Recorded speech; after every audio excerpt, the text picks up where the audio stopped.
Hey guys, welcome to the study with Mayank. मैं हूं आपका मयंक। हम लोगों की यहाँ पर पीसीएस स्पेशल डेली जीके की सीरीज चल रही है। आज आपकी तारीख है 8 अगस्त। आज के वीडियो में हम लोग भारतीय अर्थव्यवस्था से संबंधित प्रश्नों को देखेंगे। तो चलिए स्टार्ट करते हैं आज का वीडियो।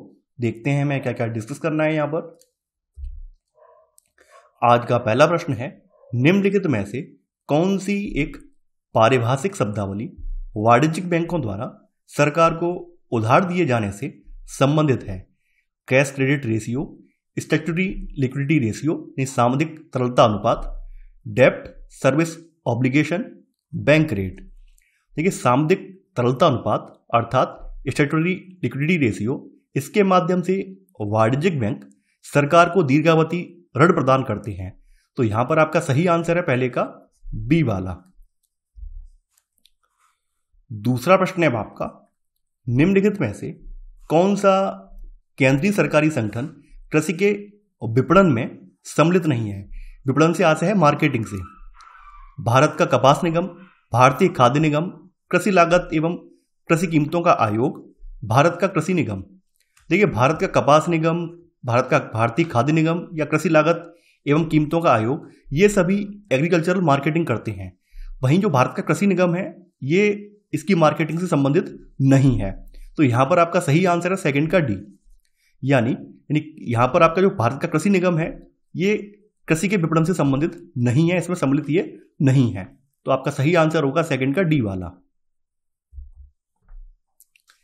तीसरा प्रश्न है आपका, निम्नलिखित में से किसे जनवरी 2022 में भारत का मुख्य आर्थिक सलाहकार नियुक्त किया गया था? अरविंद सुब्रमण्यम, डॉक्टर वी अनंत नागेश्वरन, डॉक्टर राजीव मोदी, उपरोक्त में से कोई नहीं।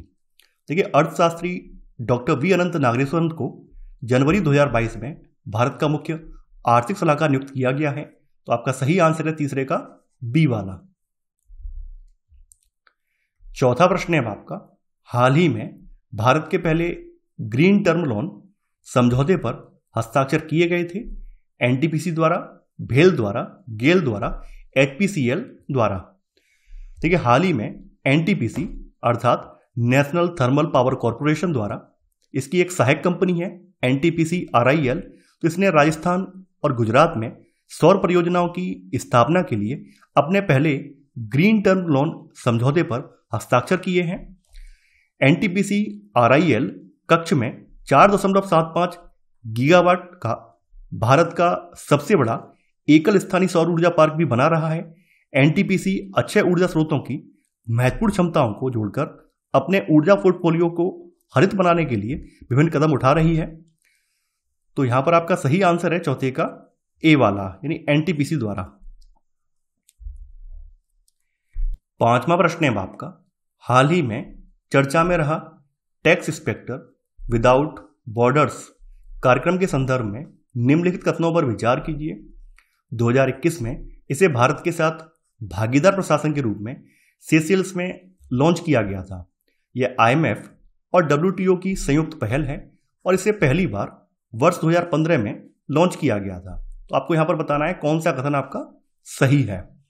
हाल ही में संयुक्त राष्ट्र विकास कार्यक्रम यानी यूनाइटेड नेशन डेवलपमेंट प्रोग्राम और आर्थिक सहयोग एवं विकास संगठन यानी organisation for economic cooperation and development यानी ओईसीडी जिसको कहा जाता है शॉर्ट में, तो इन्होंने एक संयुक्त पहल टैक्स इंस्पेक्टर विदाउट बॉर्डर्स को सेशेल्स में लॉन्च किया। भारत को इसमें भागीदार प्रशासन के रूप में चुना गया है। भारत ने इस कार्यक्रम के लिए कर विशेषज्ञ उपलब्ध कराए हैं। इस कार्यक्रम की अवधि जो है 12 मंथ है, यानी 12 महीने की इसकी अवधि है इस कार्यक्रम की। और जहां भारत का लक्ष्य लेखा परीक्षकों को तकनीकी जानकारी और कौशल हस्तांतरित कर सर्वोत्तम लेखा परीक्षा प्रथाओं को साझा करके कर प्रशासन को मजबूत करने में सेशेल्स की सहायता करना है। तो यहां पर आपका पहला वाला कथन बिल्कुल सही है। सेकंड वाला कथन यहां पर गलत है। देखिए, इसे आईएमएफ और डब्ल्यूटीओ ने नहीं बल्कि यूएनटीपी और ओईसीडी की संयुक्त पहल है ये, और इसे पहली बार वर्ष 2015 में लॉन्च किया गया था। तो यहां पर आपका केवल पहला वाला कथन सही है। तो आपका सही आंसर है 5वें का ए, केवल एक। छठवां प्रश्न है आपका, हाल ही में केंद्रीय मंत्रिमंडल ने 4,445 करोड़ रुपए के परिव्यय पर कितने mega integrated textile reason and apparel यानी पीएम मित्र पार्क स्थापित करने को मंजूरी दी है? 7, 11, 15, 21। देखिए, हाल ही में केंद्रीय मंत्रिमंडल ने 4,445 करोड़ रुपए के परिव्यय से 7 mega integrated textile reason and apparel यानी पीएम मित्र पार्कों की स्थापना को मंजूरी दी है। मित्र पार्क का उद्देश्य कताई, बुनाई, प्रसंस्करण, छपाई से लेकर परिधान निर्माण तक की संपूर्ण वस्त्र मूल्य श्रृंखला को एक स्थान पर एकीकृत करना है। पीएम मित्र पार्क को सार्वजनिक निजी भागीदारी यानी कि पब्लिक प्राइवेट पार्टनरशिप, जिसको पीपीपी कहा जाता है, इस मोड में एक विशेष प्रयोजन इकाई द्वारा विकसित किया जाएगा, जिसका स्वामित्व केंद्र और राज्य सरकार के पास होगा। तो यहां पर आपका सही आंसर है छठवें का ए वाला यानी 7। 7वां प्रश्न है आपका, हाल ही में निम्नलिखित में से किस कंपनी को एयर इंडिया में भारत सरकार की 100% इक्विटी शेयरधारिता मिली है?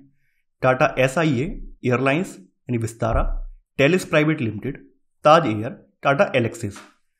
हाल ही में सरकार ने एयर इंडिया में भारत सरकार की 100% इक्विटी शेयरधारता के विक्रय के लिए टाटा सन्स प्राइवेट लिमिटेड की पूर्ण स्वामित्व वाली सहायक कंपनी टेलिस प्राइवेट लिमिटेड की उच्चतम नीलामी राशि को मंजूरी दी है। तो यहां पर आपका सही आंसर है 7वें का बी वाला, यानी ये टेलिस प्राइवेट लिमिटेड है जो कि टाटा की एक सहायक कंपनी है। 8वां प्रश्न है आपका, वैश्विक बहुआयामी गरीबी सूचकांक 2021 यानी global multi dimensional poverty index 2021 के संदर्भ में निम्नलिखित कथनों पर विचार कीजिए। इसे खाद्य एवं कृषि संगठन द्वारा जारी किया जाता है। भारत में अनुसूचित जाति समूह का लगभग 1/3 बहुआयामी गरीबी से ग्रस्त है। आपको यहां बताना है कौन सा कथन आपका सही है।